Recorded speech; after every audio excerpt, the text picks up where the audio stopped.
Hi camera, are you ready? Ready? Hi, my name's JP, I'm in the Bay Area, and in 174 days, I'm going to be traveling the world. So it's been a few months since I received my Tortuga Backpack, and I've been using it quite a bit. Back in February, I posted an unboxing video, which you can see here. To date, it's the most viewed video on my channel. And now that I've been using this for a while, I thought it might be good to follow up with a proper review. How did it hold up on a 10-day tour down the East Coast? Does it fit everything you would need while traveling? And can it function like an everyday backpack? Well, stay tuned to find out. To start, let's do a quick overview of its features. The Tortuga combines the best features of a standard carry-on suitcase with a high-capacity backpack. Its signature front-loading main compartment allows you to pack the bag like a suitcase, which helps you organize your stuff and easily access what you need. This is particularly handy if you think you're going to need to bring a lot of stuff.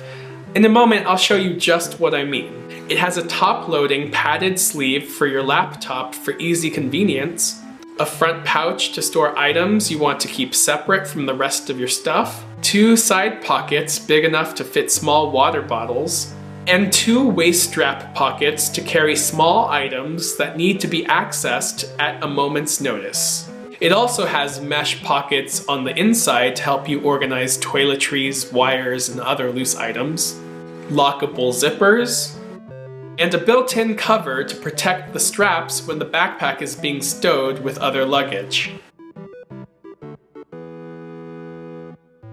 Now let's talk about how much this thing can take with you, because you can pack a lot. I couldn't think of a better way to tell you how much the Tortuga can handle than to show you everything that I brought with me on my 10-day trip to the East Coast.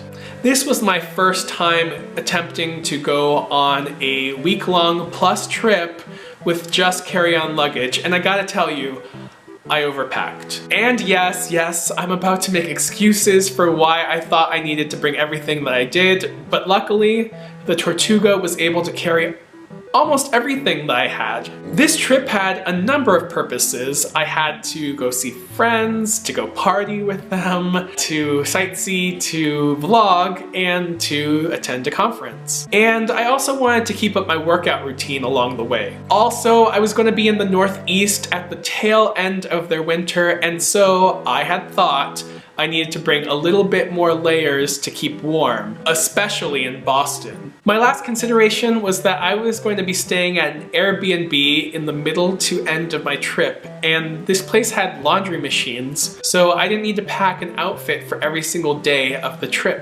Halfway through, I could just wash the dirty stuff and then wear them again. So let's get to the stuff. For casual attire, I brought 3 pairs of underwear, 4 pairs of socks, 3 t-shirts, 1 long sleeve v-neck, 1 pair of jeans, and 1 pair of desert boots. Though I mostly wore the jeans and the boots on days that I was in transit, so they weren't really a factor in the packing.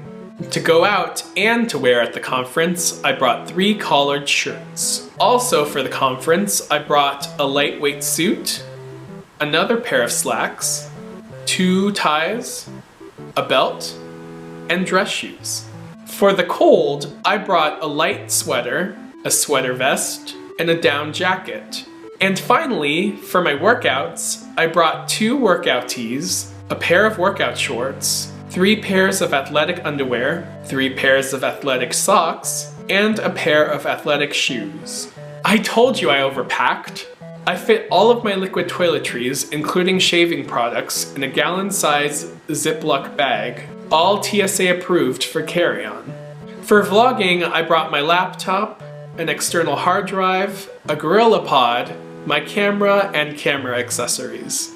And I couldn't forget some essential items like a water bottle, my Kindle, a little day pack, and some other miscellaneous things. And so, amazingly, all this stuff managed to fit into the backpack, though it took a little bit of wrestling with the zippers. Knowing what I know now about the trip, I would have brought less clothes. The down jacket was surprisingly all I needed to stay warm, so I would have dropped one of the sweaters. I still would have kept the other one because I really didn't need that suit, which was just overkill at a business casual conference. And overall, less socks, underwear, and shirts. I didn't need to bring so many with a washing machine just 5 days into the trip.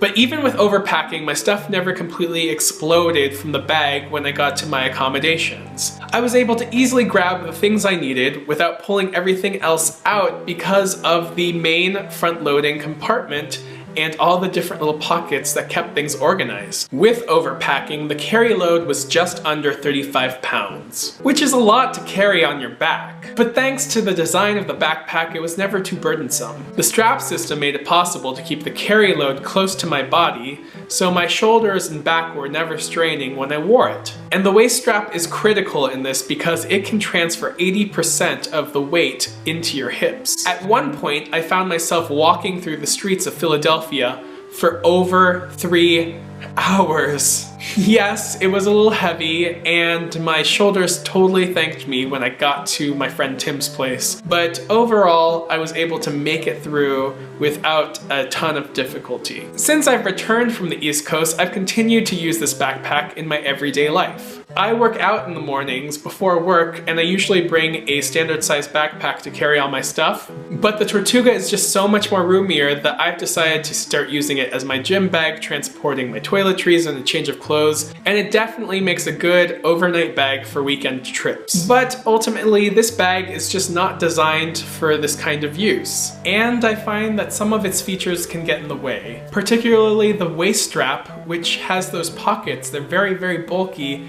and when you don't have a very heavy load, you don't want to buckle it because it feels silly to buckle a backpack when you're not carrying something heavy, and they just kind of flap around and get in your way. Which brings me to the cons. The fact of the matter is that this backpack is just very large. It's humongous. When you wear it in a crowded place like a subway, it can knock into people or things if you're not paying attention. I also found that on commuter buses, the bag was so big that it couldn't fit in the overhead shelves. And if the bus was crowded, I'd need to stow the bag underneath the bus with all the other luggage, and I didn't like being separated from my stuff, even when I kept my electronics and valuables with me. And even if I don't overpack in the future, I still kind of feel like the Tortuga will still be too large and I'd be separated in those kinds of situations from it.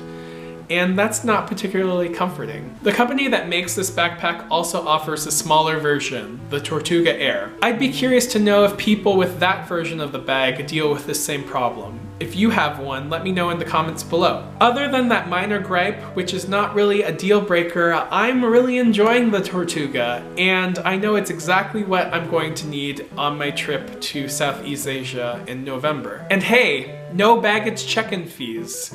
That is definitely going to help make travel cheaper. What kind of luggage do you use? And do you have any packing tips for me? Because clearly I have no idea how to pack a bag apparently. Let me know in the comments below. Also, give this video a thumbs up if you liked it, and please subscribe because I'm going to be posting videos every single week until my big trip to Thailand. Thanks so much for watching, and until next time, get off the couch and go do great things. Bye!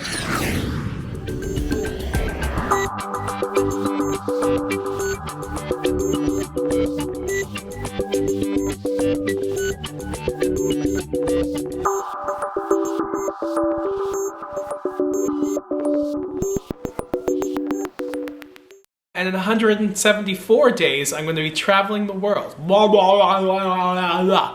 Oh my god.